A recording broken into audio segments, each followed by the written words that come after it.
En este sentido, existe un debate en concreto sobre la presencia de las mujeres en la ficción que a mí me parece especialmente elocuente para abordar estas cuestiones, y es el que se desató en torno a la primera temporada de la serie True Detective. Los investigadores de estos crímenes, que son los protagonistas de la serie, son dos hombres blancos de mediana edad que encajan perfectamente en el arquetipo de tipos duros.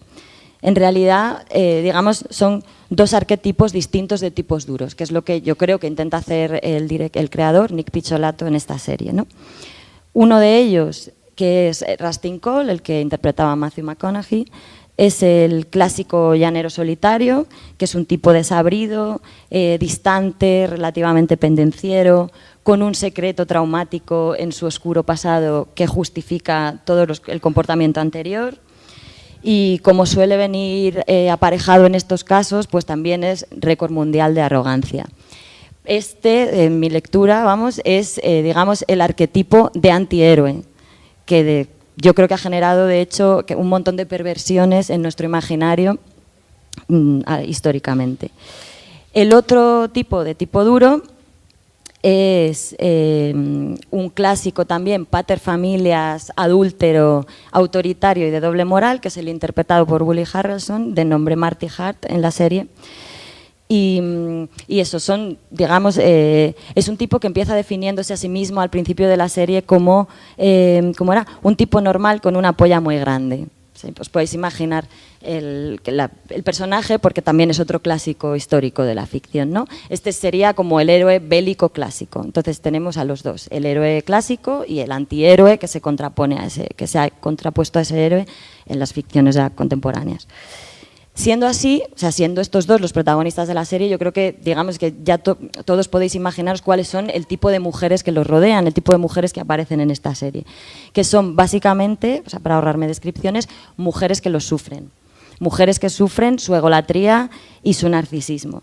Son mujeres que en la serie aparecen siempre dibujadas en segundo plano, básicamente esbozadas, personajes que tienen muy poca profundidad y que se describen en función de su relación con estos dos héroes, su relación sexual o emocional con estos dos héroes. Son la mujer de Marty, el héroe bélico clásico, las amantes de Marty, la hija de Marty, la tensión sexual que tiene la mujer de Marty con Rust, que es su compañero policía, el que os he dicho antes, y luego toda una serie de strippers, prostitutas y víctimas de crímenes sexuales que son, digamos, lo que compone el escenario de su trabajo policial.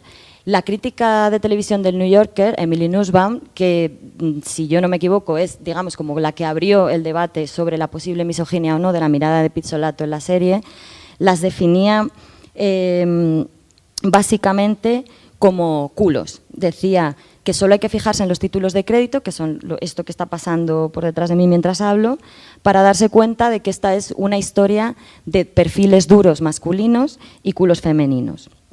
Yo, como tenemos bastante poco tiempo, ya hemos empezado tarde, no voy a entrar más en profundidad en esta descripción, pero vamos, que os pido que me creáis cuando os digo que al menos en un nivel literal de lectura, y para mí esto de literal es como la clave, todas estas mujeres son personajes muy planos, con muy poca profundidad y con un rasgo principal definitorio que es su relación emocional y sexual con estos personajes, es decir, su posición sexual en el mundo.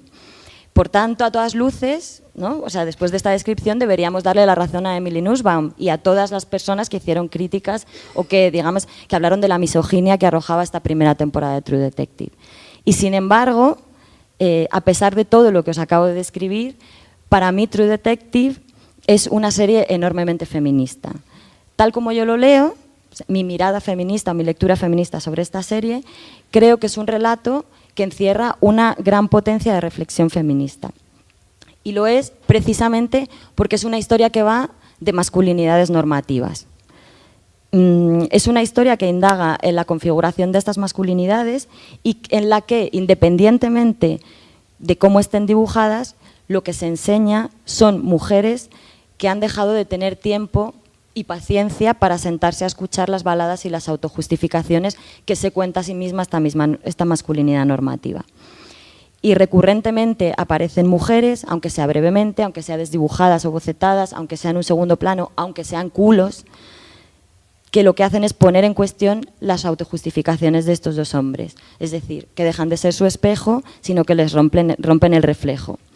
Esto es verdad que son como apariciones sutiles y muy breves y que, por tanto, mi apuesta es que hay que saber leerlas, o sea, que hay que saber leer más allá de un plano, o que, digamos, lo que nos conviene es leer más allá de un plano literal.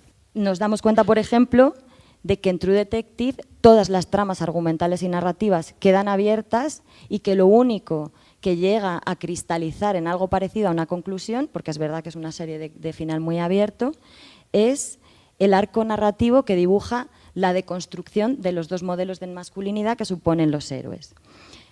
Rustin Cole, que es el modelo del antihéroe que os decía, sí, este desabrido, pendenciero y traumado, termina sucumbiendo como a una especie de capitulación espiritual que le hace llegar a aceptar que lo único que nos salva en esta vida como seres humanos no son, como él afirma al principio, los tipos malos que nos defienden de otros tipos malos. O sea, él al principio se define así, ¿no? Están hablando de si los dos compañeros, si son buenos, si son malos, qué es el mal, etcétera, etcétera, todas estas cosas así pseudo profundas de las que también trata la serie.